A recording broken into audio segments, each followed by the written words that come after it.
Hey all, how are we? I know I haven't really uploaded anything in a very long time, but I haven't felt a need to. Things have been very strange. I am now back at B&Q, working 3 days a week, and doing Mondays and Fridays at home. In school holidays and Fridays, I'm in Romsey School, which I'm absolutely loving.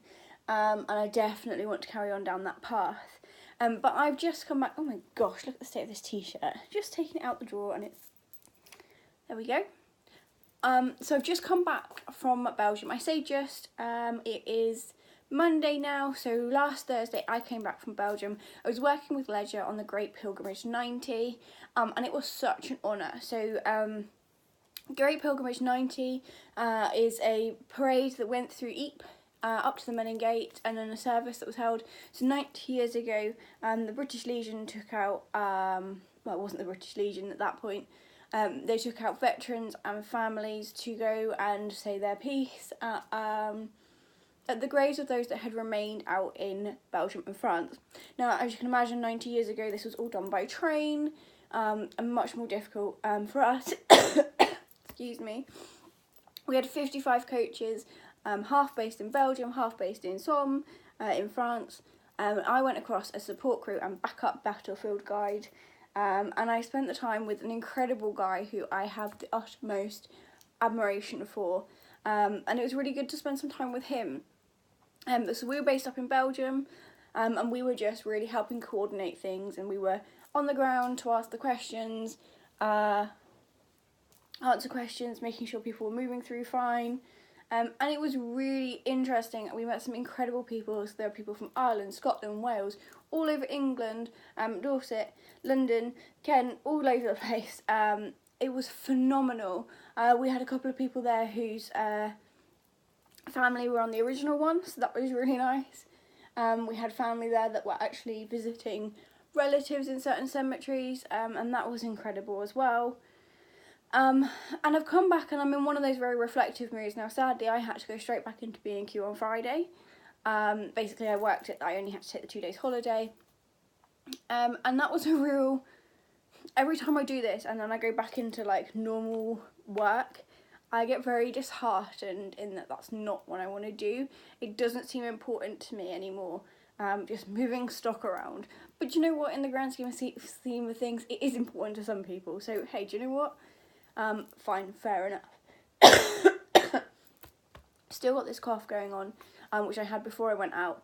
I had quite a bad cold and I actually landed up in bed for 2 days before I went, so it was a bit hit and miss whether I'd make it out there, but I'm so glad I did. All the guys that were out there, a couple of them were professional, most of them were sort of like me, just sort of lay historians, and they were really phenomenal. And it was great to be involved with things with them, and I've got a really great bunch of friends now come out of it. Maybe potentially a project to work on. I'm not going to say too much about that, but I'm excited for it. But I've now got back to that point of thinking, what is it that I want to do? I love talking to people and hearing their stories. I then love sharing those stories with others so that the wider understanding is there. I'm not sure where that leaves me in a certain way with regards to battlefield tour guiding. Ideally, I'd love to just sit and talk to every person on that coach. But do you know what?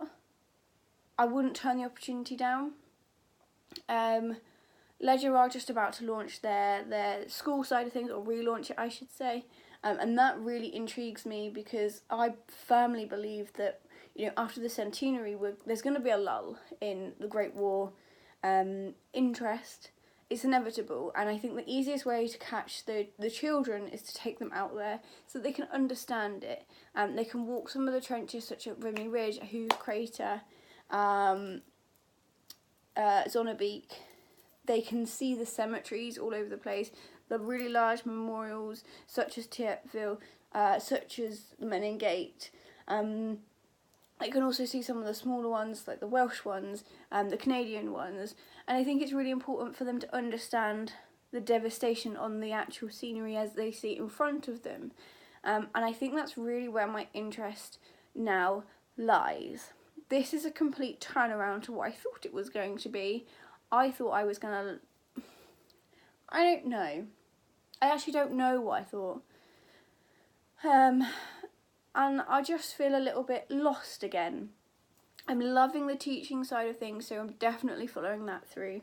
So I'll do another 18 months, another full year in Romsey School volunteering, and then hopefully next September will be a case of I can start my courses. But in the meantime, I feel very lost. Now, come November, projects will end because the end of centenary comes, and then I'm going to have loads of time on my hands, and I'm not sure what to do with that. I don't want to just sit back and do nothing. I love my history stuff, but I don't want to just do it for the fun of it. There has to be more meaning to it for me, and I think that's where I'm going to struggle. I'm going to put my hands up now and say I'm going to struggle with that, with not having a purpose and a meaning. So yeah, I think I'm going to sit down this afternoon, send an email to the battlefield guide that took us out there. His name's Paul Reed. If you ever want anything like battlefield tour guide, books or anything like that, check his books out. They are Walking Ypres, Walking the Somme, Walking Arras, all the spaces he's done them. His knowledge is incredible. We would just drive down the road and he'd be like, over there such and such happened. And I love that. Do you know what? You can just have a conversation with him and then all of a sudden it's off because something happened over there that's really, really important. And as I left, he gave me a hug and he said that you're brilliant at what you do, you're a rock, and if you ever need any help, then please let me know. And do you know what? When you know you've got people like that, just really pushing for you is really helpful. So a couple of weeks back, I had a really bad knock. In the local newspaper, we had a gentleman who I'd never spoken to before, never heard of before, just completely attack me and say, like, I don't know what I'm talking about, I ought to learn how to research, if anyone's ever paid me for any work, then I ought to be giving them a refund because what I do isn't good.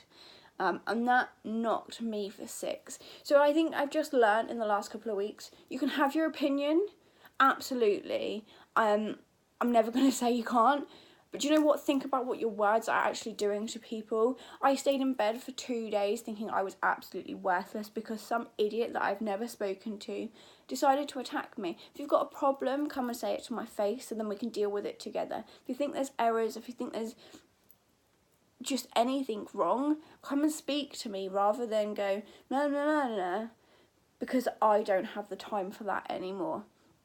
I think the last few months has been a massive growing up curve for me, and I know I need to plan for my future, and I just feel like now is the time to sort of go, where are you trying to go with your life? It is the history, definitely. I want my hand in history. We made history on Wednesday last week. 3,000 people 3,000 people marched through the Menin Gate. The most ever standard bearers, the most people, I believe, to ever do so. And I doubt that will ever be done again. Logistically, we made sure there were 55 coaches all moving around the Somme and Ypres and taking things in. So it's a massive, massive congratulations to everyone at Leisure that were involved in it, because I don't know how you put that together. It was just incredible, and to be a small part of it that we were means so much. And that parade, as it was going through, the girl that I was with, Lucy, we went on to watch the parade, and as soon as that band started up, we were both in tears because it means so much. Again, for her grandfather fought. For me, my great-grandfather fought. And I was in the places where my grandfather had walked through. And for me, that's just incredible and something I can never, ever get over. I came home and my mum just gave me this massive hug and just said she was so proud of me. And she wants me to take her out there. Now, I've converted them. They never were interested that side of things. So I feel really good in where I am right now. I'm fed up with people trying to attack me and take me down. I need to get a little bit tougher, I think, not be taken for granted. But I am in a really good headspace, which is why I haven't uploaded anything for a while. But I just wanted to document sort of where I'd been, what I'd been involved in, my thoughts. I can't believe that I had that opportunity. Now, in November last year, Paul Reed put out a big appeal going, I need battlefield guides for big projects. Over 200 of us applied, 160 of us were invited up to Rotherham for interviews, and from there we were taken out to recce's at the beginning of the year, which were bloody cold, it was snowing, and then from there I spent 5 days with incredible people hearing incredible stories that I will never have that opportunity again. And I can't thank the people that got me involved in all of this back in 2014. I can't thank them enough, because they've made me realise, you know what, when you have a passion for something, you've got to go for it. I have come home and my mum and dad have gone, do you know what, we're quite jealous of you because you've just gone for what you want. You haven't sat there and just gone, this is my life and that's how it's going to be. I don't think I would ever be satisfied if that's how my life went. I love doing my history and I will never back down from that. I'm going to get a bit more involved in my social media because that's been on the quiet, where people have been attacking me as of late. I'm going to write a Tumblr post this afternoon. So a few months back when we came back off the recce, I did a piece, anxiety versus ambition. I'm going to do a follow-up piece for that because that was all about the recce. And do you know what? I just hope that the person that Paul saw from me getting on that coach February, March time, who was in tears saying she wouldn't get on that coach, she wouldn't go, to what he saw out in Belgium when he first bumped into me at Zonnebeek, and I was a strong person, determined person, and I did my best. I just hope he recognises that, and I also want to have the opportunity to thank him for pushing me to see that I might be terrified of some of these things, but you can do it. People out there believe in you, so go for it.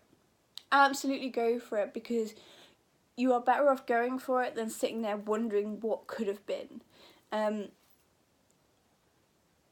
think I've learned in these 4 years that I've done this project is that ask the question, because if you don't ask the question, the answer will always be no. And I know I say that time and time again to everybody that listens to me.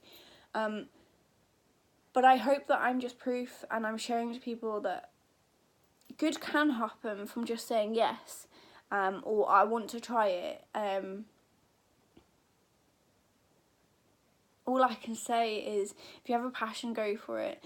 If you want to do something, go for it. Don't listen to those people that are, oh, I'm not sure you should do that. Oh, I'm not sure you're good enough. Because, do you know what? At the end of the day, you can then put your hands up and say, do you know what? I tried. Fair enough. Maybe I wasn't quite up to par, wasn't quite up to standard, or it wasn't what I thought it would be.